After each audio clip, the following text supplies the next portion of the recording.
obrigado pela confiança em nossas produções e pelo interesse em despertar seu conhecimento sobre as forças que movem o mundo. O Brasil é o país mais endividado da América Latina. Mais de 60% dos brasileiros não conseguem pagar as suas dívidas. Por isso, fomos em busca de um conteúdo inédito, para que todos aprendam a lutar e buscar por mais uma liberdade, a sua liberdade financeira. Convidamos você a entrar nessa jornada, seja para conquistar seus sonhos, proteger o seu patrimônio ou estar preparado para lidar com o seu futuro. Atenção, não temos apenas a série gratuita. O conteúdo completo é um material de suma importância para quem busca educação econômica, financeira e entender como o mercado atua nas nossas vidas e como a política atua nos mercados. E para aqueles que já garantiram a sua vaga, o acesso ao conhecimento na plataforma exclusiva já foi liberado. São 5 módulos, com mais de 20 aulas de Leandro Ruschel, além de 4 entrevistas exclusivas com as maiores autoridades no tema. Você também terá acesso ao e-book inédito sobre qual a situação do mercado nacional e global em 2018. Todo esse conhecimento, junto à comunidade de alunos, fará com que você dê um passo muito importante em tornar-se a melhor versão de si mesmo. Faça parte ativa do Brasil Paralelo.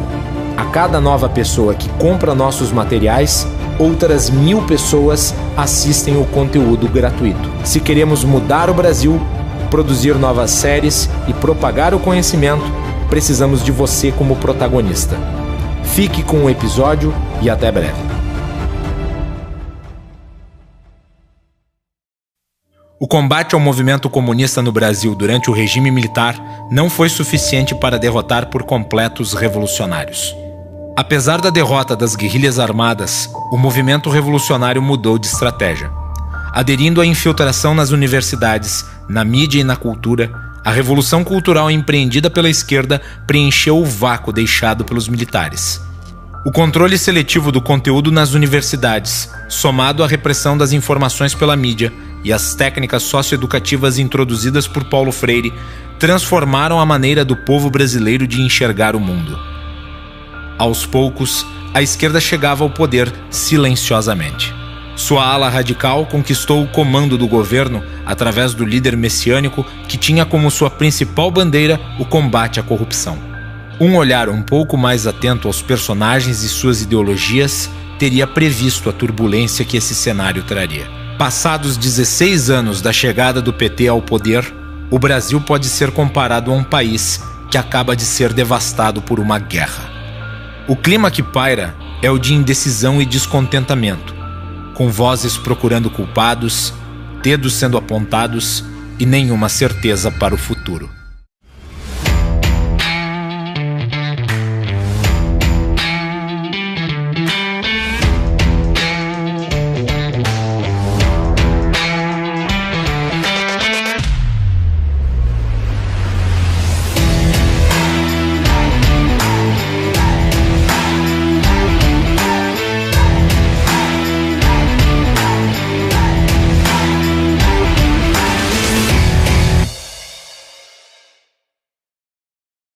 Chegamos então, à corrida presidencial, que talvez seja a mais importante da história brasileira.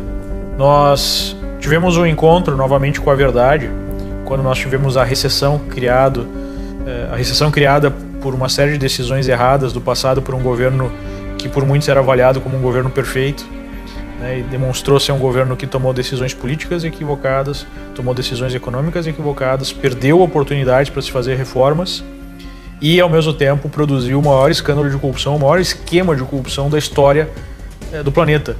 E tinha claramente objetivos totalitários, tinha o interesse de ficar no poder para sempre, essa que é a verdade. E precisava gerar situações de bonança artificial para conseguir votos. E enquanto isso, trabalhava para destruir, infiltrar as instituições, uma estratégia meio gramsciana. Se tentou no passado a estratégia da imposição da revolução comunista através das armas, não deu certo.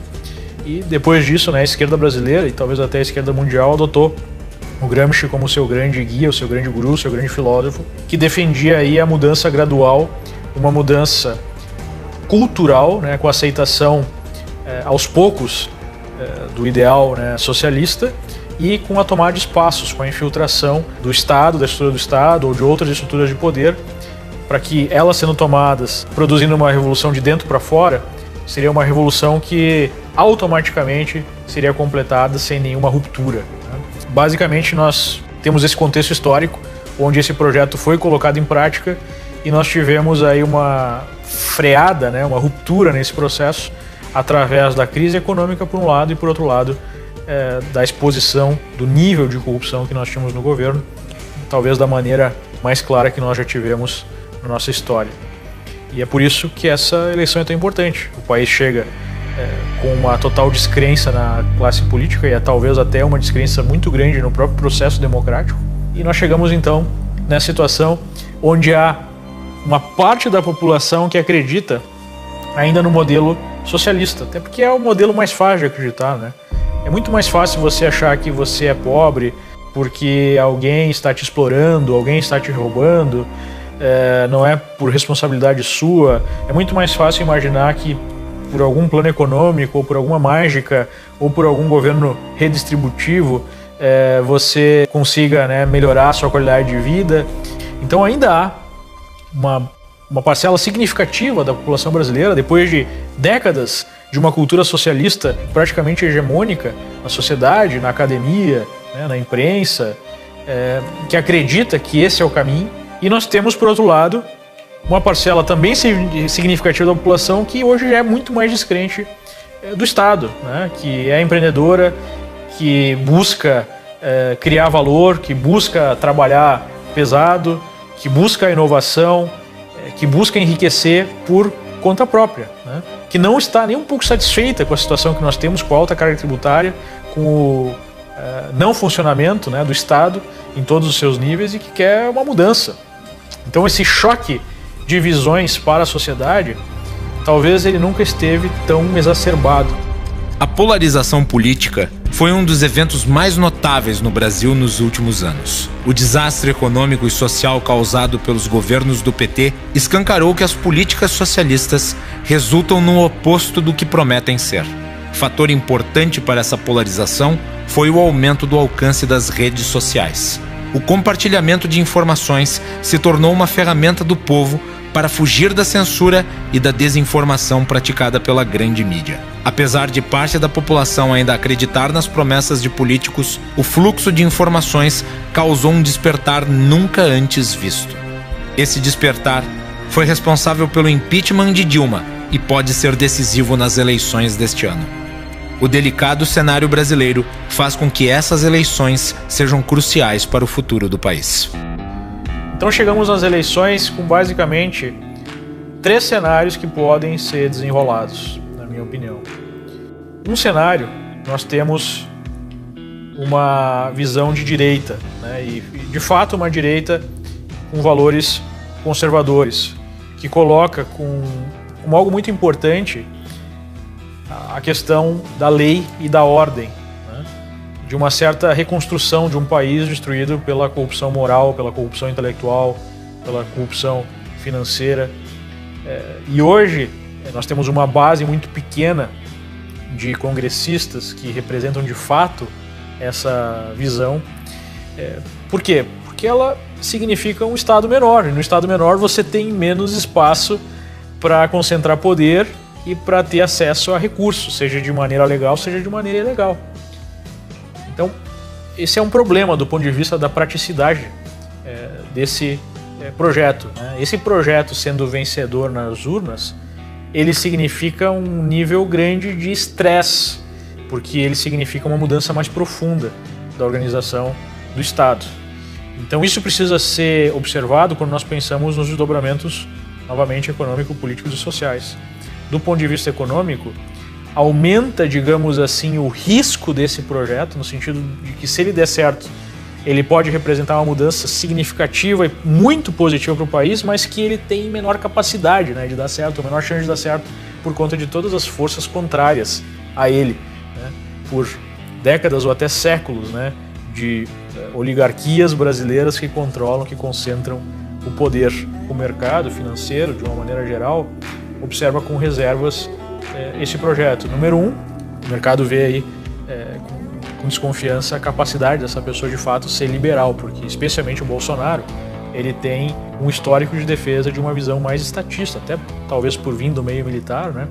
Uma visão mais estatista, mais nacionalista da economia, mais a ver com o que foi feito ao longo aí de uma boa parte do regime militar. Então, essa é a primeira desconfiança do mercado em relação ao Bolsonaro. A segunda é, de fato, a capacidade de aprovar as reformas necessárias, especialmente aquelas que são mais agudas, por ter essa oposição, né? Tem uma base pequena, partido pequeno com pouca estrutura partidária, pouca estrutura financeira, enfim, estrutura de pessoal, estrutura de projeto, e pouca interlocução com o Congresso Nacional. Pelo menos nesse momento há uma grande dúvida em relação à capacidade de aprovar reformas do projeto. Então, o que isso representa do ponto de vista da vida de cada um em termos de uma eventual vitória de Bolsonaro e do investidor, do profissional? Significa que nós devemos ter um período de desconfiança, um período de instabilidade, um período que vai gerar tensão nos mercados, mas que pode ser seguido de um período extremamente positivo. O que isso significa para dólar, significa para juros, significa para a bolsa? Significa provavelmente uma certa estabilidade, com bolsa caindo um pouquinho, com o dólar subindo um pouquinho, com os juros subindo um pouquinho no início, e daí, dependendo de como nós tivermos o andamento desse projeto, uma movimentação muito positiva ou muito negativa desses mercados, né? Eu creio que a chance de nós termos essa movimentação positiva e essa reação positiva tanto da economia quanto dos mercados financeiros vai depender muito do grau de apoio que ele vai ter ao longo dessas eleições, né?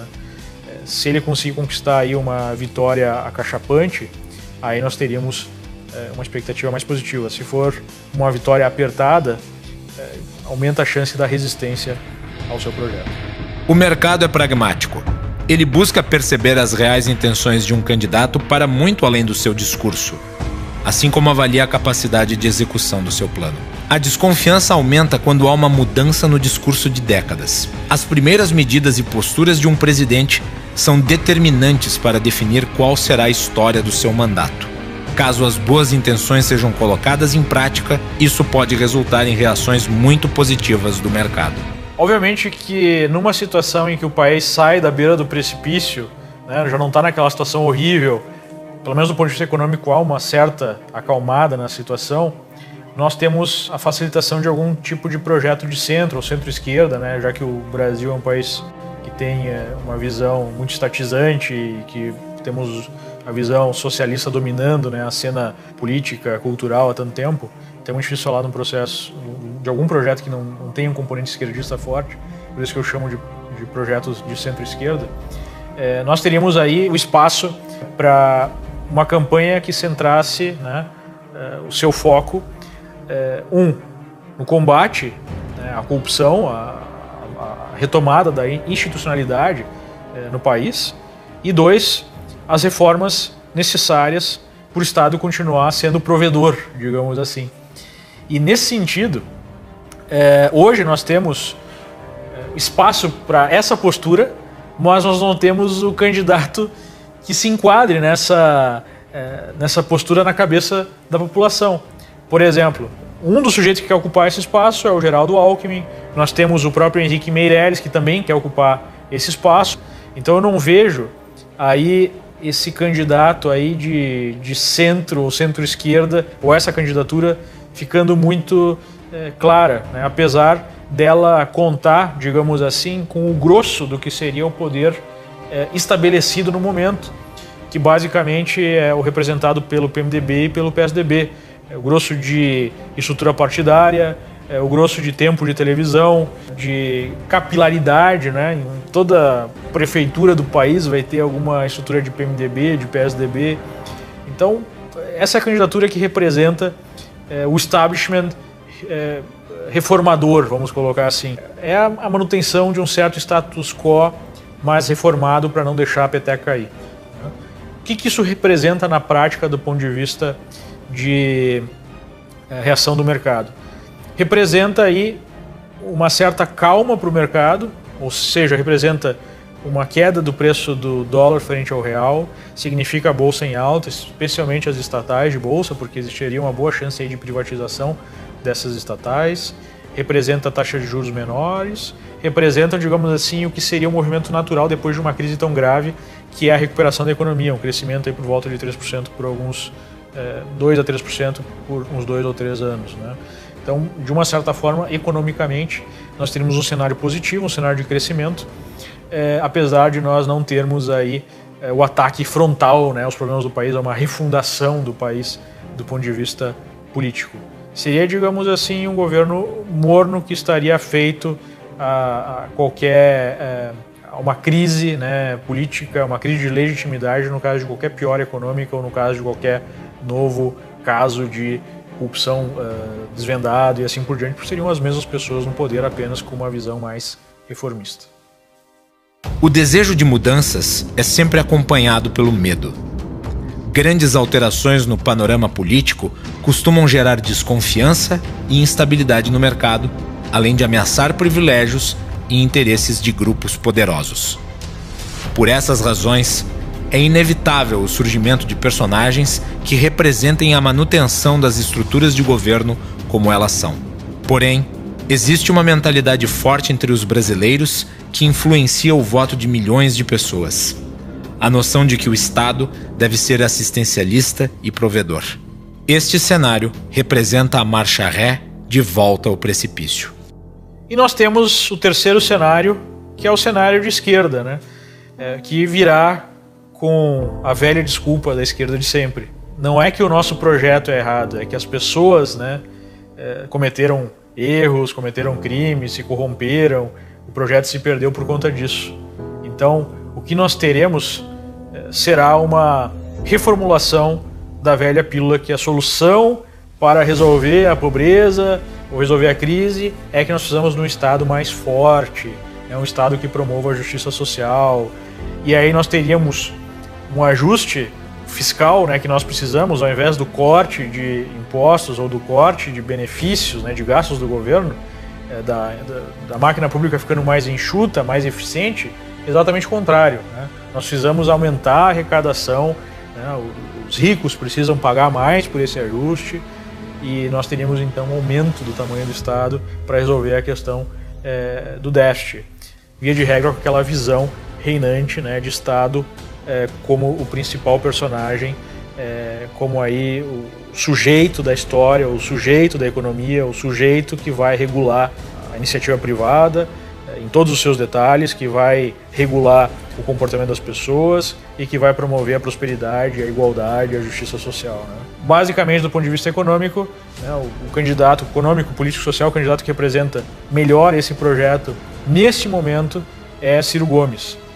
Ciro Gomes já deixou claro que ele vê como modelo de Estado, modelo de organização social, um modelo chinês, que é o Estado concentrador de poder e a iniciativa privada podendo gerar eficiências maiores, mas desde que sob a tutela do Estado, né? E ele vê aí alguns aspectos estratégicos, algumas empresas estratégicas, como a Petrobras, como a Eletrobras, outras grandes estatais, como necessárias para desenvolver as políticas de Estado, né? E já colocou o interesse de aumentar impostos, de fazer uma reforma da Previdência bem específica. Nós teríamos aí, antes da eleição, se esse projeto estiver despontando como o mais provável, né, a ganhar a eleição, uma alta muito forte no dólar, uma queda muito forte na bolsa e uma alta dos juros, né, aquele cenário parecido com o cenário pré-eleição de Lula em 2002. Depois da eleição, nós podemos ter algumas surpresas no sentido de ter uma economia muito positiva pelo uso, novamente, de ideias heterodoxas, né, de certas passes de mágica para gerar crescimento econômico num curto espaço de tempo, só que sem bases consistentes. Então, basicamente, nós temos esse projeto de esquerda que hoje é representado principalmente por Ciro Gomes. A liberdade plena jamais passou de um sonho no Brasil, às vezes mais, às vezes menos distante. A insegurança jurídica e a falta de confiança nos políticos fazem com que os perigos de rupturas radicais estejam sempre presentes em nosso país. Os extremos do espectro político não costumam falhar em investir contra a liberdade. E os mercados percebem quando essas investidas se tornam realidade. Nós temos também, eu coloco aí como cenário alternativo, algum projeto disruptivo, que é a possibilidade de nós termos Lula ainda como candidato, e aí num PT raivoso, vamos colocar assim, tentando tirar o atrasado, Eles tentaram produzir a sua revolução e a sua manutenção do poder no Reich aí de 1000 anos de uma maneira mais sutil, mais sorrateira, e não funcionou, perderam o timing. E talvez agora nós teríamos uma vontade, se nós tivermos, para ter Lula como candidato, nós teríamos que rasgar a lei de ficha limpa, nós teríamos que ter um certo golpe da justiça para tirá-lo da cadeia. Então, uma candidatura de Lula ela seria bastante negativa, e uma eventual vitória, passando por cima de uma série de leis, passando por cima de uma série de regras, seria algo extremamente negativo para o país. O outro cenário disruptivo seria exatamente, nós temos talvez a reação a esse cenário, ou por algum outro motivo, por uma outra situação de desarranjo completo das instituições, seria de fato algum tipo de imposição de um regime militar. Se nós temos um Congresso, uma justiça e um executivo que está visivelmente tomado por corrupção, onde se olha na Lava Jato, se abre uma investigação, se tem um caminhão de informações de o quanto o governo é corrupto, ineficiente, e o quanto ele olha apenas para os seus integrantes e não para a população, não para o bem do país. Pode ser que em algum momento a população perca de fato a paciência e nós tenhamos uma organização mínima que se aproveite, digamos assim, desse apoio popular massivo para que seja colocado finalmente ordem na casa, de maneira mais agressiva, e se aceite tomar o risco de algum tipo de ação mais agressiva, uma ação mais profunda. E isso, obviamente, produziria, num primeiro momento, um grande desarranjo no mercado. Seria um choque, uma possibilidade que não pode ser descartada. Até algum tempo atrás a chance de acontecer é zero, e já faz alguns meses que a chance disso saiu de zero. Talvez esteja aí na faixa de 1%, 2%, não sei, é só um chute que nós podemos dar, mas com certeza não é zero mais, e nós não podemos deixar de avaliar essa possibilidade. A saúde das instituições é o requisito essencial para a prosperidade de uma nação. A sucessão interminável de escândalos nos últimos anos confirma o perigo de termos um Estado gigante, inoperante e frágil. O medo de reviver traumas do passado traz o clamor por ordem às ruas e favorece o discurso de quem apresenta a solução para o caos, a disciplina imposta. Como se proteger do ponto de vista do investidor dessa situação que se apresenta? Basicamente, existem duas posturas aí que você pode adotar. A primeira postura é uma postura geral, uma postura que qualquer pessoa pode adotar em qualquer momento, e que envolve um plano mais passivo de lidar com esse tipo de situação. Infelizmente, no Brasil, menos de 0,8% da população tem investimentos fora do país, denominados em outra moeda. Basicamente, quando você coloca todas as suas cestas, todos os seus ovos na cesta em reais, nós temos aí uma situação onde, se o país vai bem, ótimo; se o país vai mal, eu perco o meu poder de compra. Então, é muito importante, para manter uma consistência na sua reserva de valor, na sua carteira de investimentos, para mantê-la menos instável ao longo do tempo, que você tenha pelo menos parte dos seus recursos alocados e aí em outras moedas fortes. Uma outra postura é, eventualmente eu tenho uma capacidade maior de identificação das movimentações, Como é que um sujeito mais ativo, que tem maior capacidade de alocação, que é mais afeito a risco, pode lidar com isso? Pode identificar cenários prováveis e apostar nesses cenários. Essa é uma outra possibilidade.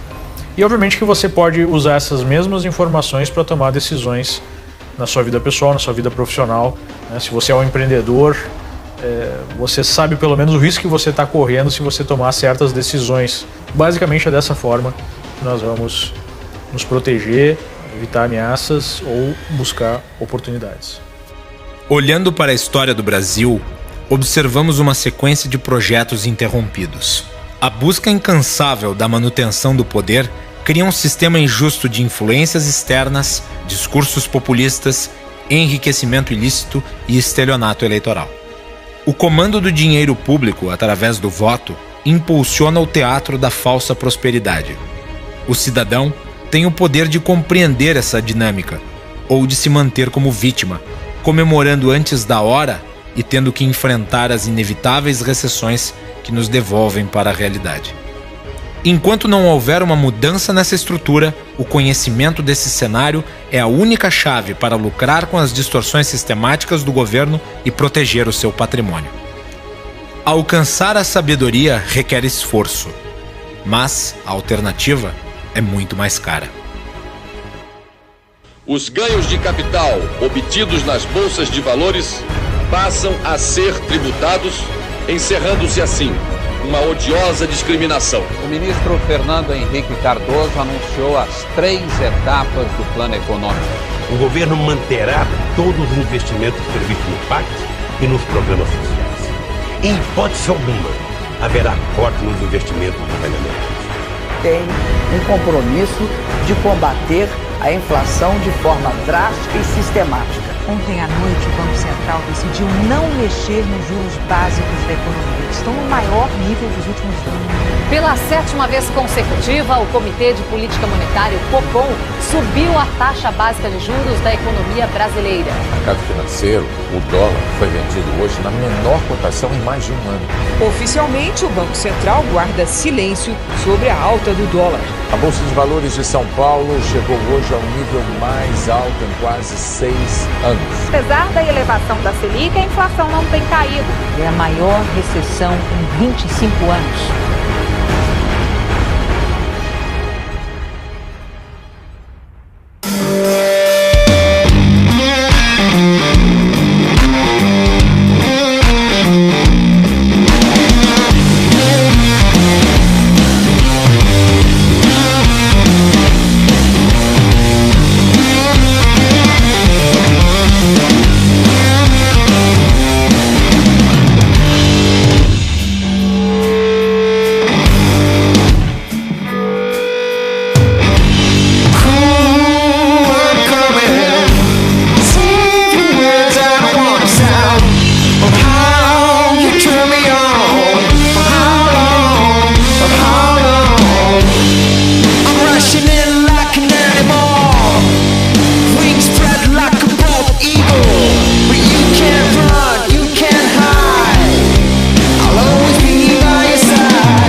Obrigado pela confiança em nossas produções e pelo interesse em despertar seu conhecimento sobre as forças que movem o mundo. O Brasil é o país mais endividado da América Latina. Mais de 60% dos brasileiros não conseguem pagar as suas dívidas.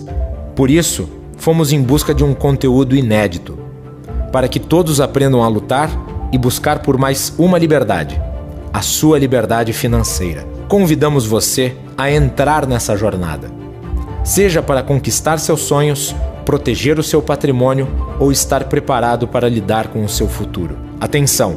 Não temos apenas a série gratuita. O conteúdo completo é um material de suma importância para quem busca educação econômica, financeira e entender como o mercado atua nas nossas vidas e como a política atua nos mercados. E para aqueles que já garantiram a sua vaga, o acesso ao conhecimento na plataforma exclusiva já foi liberado. São 5 módulos, com mais de 20 aulas de Leandro Ruschel, além de 4 entrevistas exclusivas com as maiores autoridades no tema. Você também terá acesso ao e-book inédito sobre qual a situação do mercado nacional e global em 2018. Todo esse conhecimento, junto à comunidade de alunos, fará com que você dê um passo muito importante em tornar-se a melhor versão de si mesmo. Faça parte ativa do Brasil Paralelo. A cada nova pessoa que compra nossos materiais, outras 1000 pessoas assistem o conteúdo gratuito. Se queremos mudar o Brasil, produzir novas séries e propagar o conhecimento, precisamos de você como protagonista.